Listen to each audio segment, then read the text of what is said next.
Assalamualaikum warahmatullahi wabarakatuh. Alhamdulillahirabbil alamin wa bihi nasta'inu ala umuri dunya waddin amma ba'd.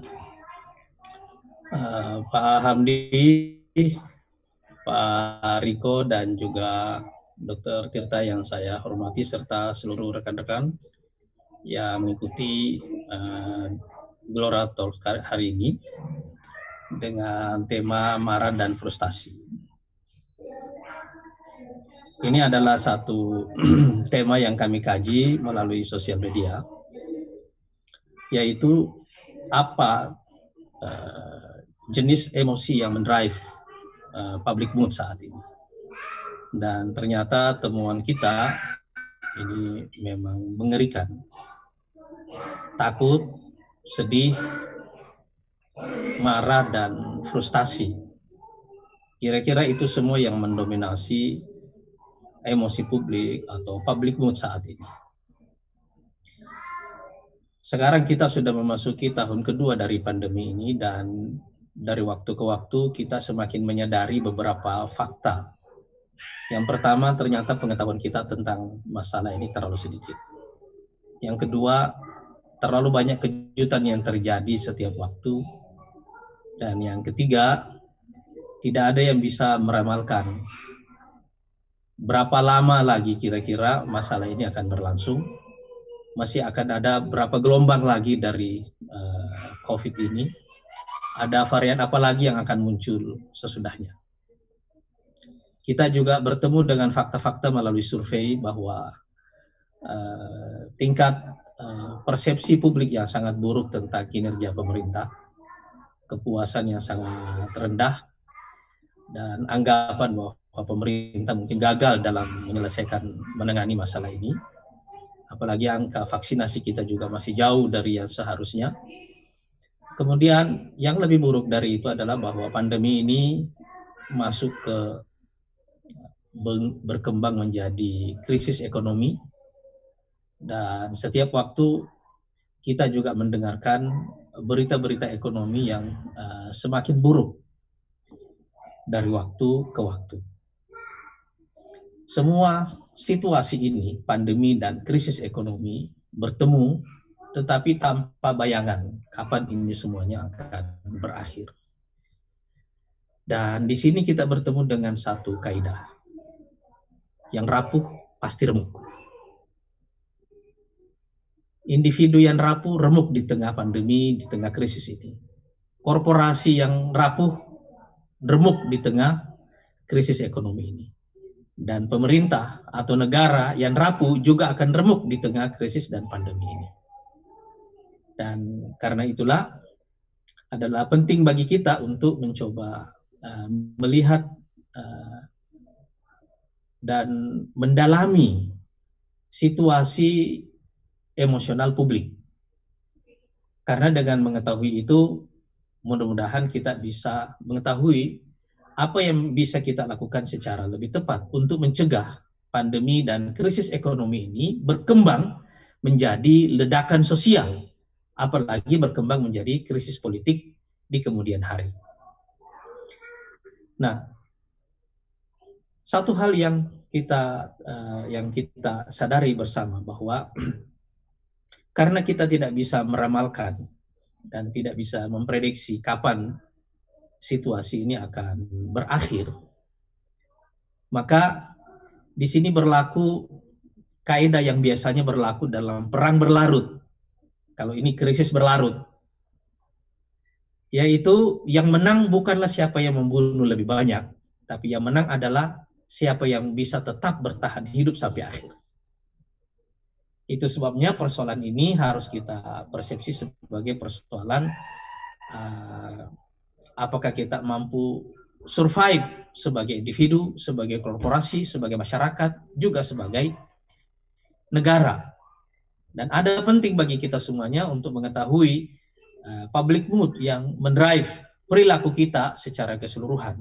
Mudah-mudahan ini tidak berkembang menjadi ledakan sosial yang tidak terkendali, karena itu akan membawa kita ke dalam krisis yang semakin susah untuk kita kendalikan dan tidak satupun di antara kita yang mengetahui ujungnya. ada satu kaidah, dan saya kira ini sebabnya kita perlu menghadirkan dokter dan psikolog di sini, Pak Hamdi Muluk dan Dr. Tirta di sini, supaya kita bisa mengerti bagaimana mempertahankan optimisme publik di tengah situasi seperti ini.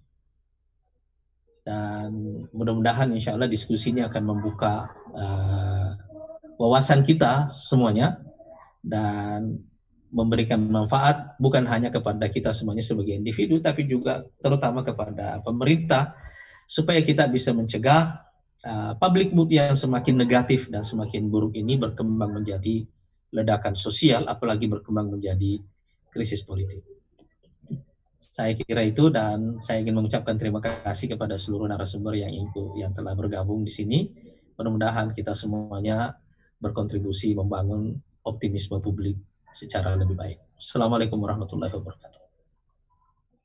Saya ingin mengucapkan terima kasih kepada 3 narasumber kita ini, Pak Riko, Dr. Tirta dan juga Prof. Hamdi. Ini dialog yang sangat mencerahkan, dan sekedar informasi baru saja tadi pagi di rumah saya kita mengadakan vaksin dengan warga di sekitar rumah gitu ya. Dan memang terasa betul bahwa banyak orang yang menolak vaksin ini karena terlalu banyak misinformasi atau disinformasi yang mempengaruhi sikap mereka itu. Tapi setelah kita memasuki tahun kedua dari pandemi ini, secara perlahan-lahan fakta global menyadarkan kita bahwa krisis ini akan berlarut. Dan pandemi ini hanyalah awal dari sebuah perubahan-perubahan besar yang akan kita saksikan selama dekade 20-an dari abad ini.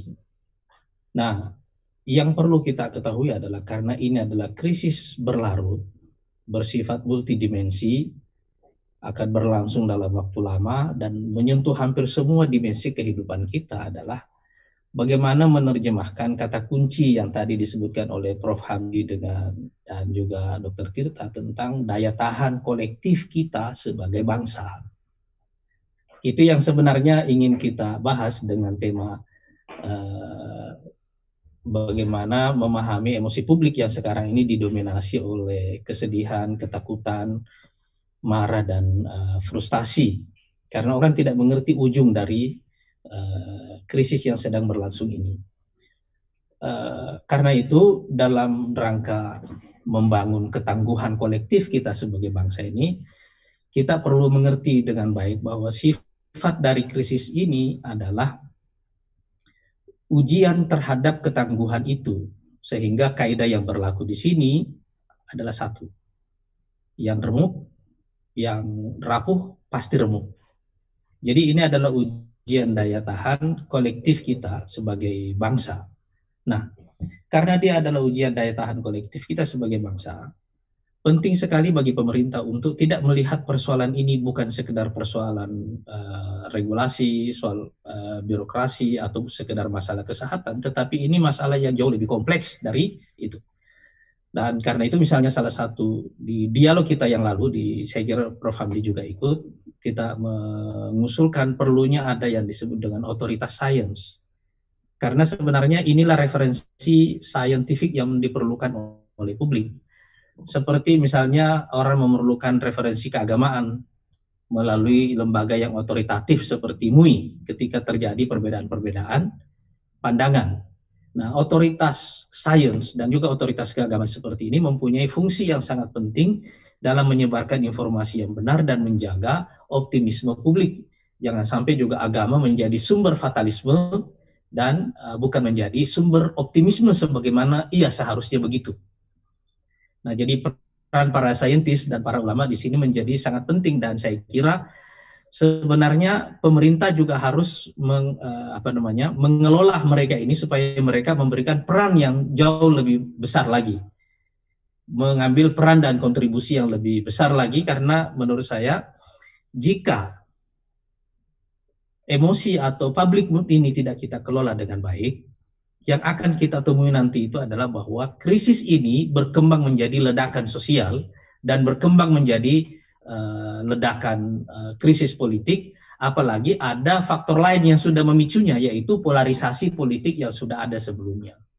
Polarisasi ini api dalam sekam, dan begitu situasi public mood ini tidak terkendali dengan baik, ini akan menjadi bencana yang tidak ada di antara kita yang bisa meramalkan bagaimana mengendalikannya. Saya kira itu.